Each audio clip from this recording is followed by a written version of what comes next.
આ તરફ વલસાડના ઉમરગામની 22 ગ્રામ પંચાયતોની ચૂંટણીને લઈને હાલ ભારે રસાકસીનો માહોલ છે। ઉમેદવારી પત્રક ચકાસણીની પ્રક્રિયા દરમિયાન મોટી સંખ્યામાં ઉમેદવારો પંચાયત પર ઉમટી પડ્યા।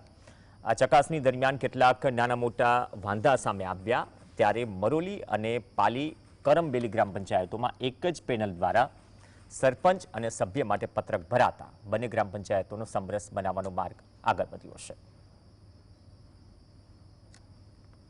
22 ग्राम पंचायतों में आज उम्मीदवारी पत्रक चकासणीनो जे दिवस हतो।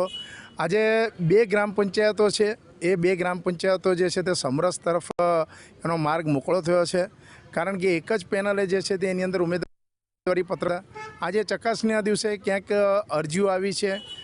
जे प्रकारे अरजीओने लईने जे छे ते हवे आगळनो दौर शरू थशे। आवतीकाले उम्मीदवारी पत्रक खींचवानो दिवस है, त्यारबाद जे छे ते समग्र चित्र स्पष्ट थशे। परंतु जे प्रकारे एक चूंटणीनो माहोल है, सरपंच और सभ्यों वच्चे जे उत्साहनो माहोल है, एना लईने आगामी हवे आवतीकाल पछी राजकीय माहोल गरमाशे अने तालुकानी अंदर जे छे ए प्रचारना पड़गम शरू थई जशे। राजेश पावस्कर, GSTV, उमरगाम।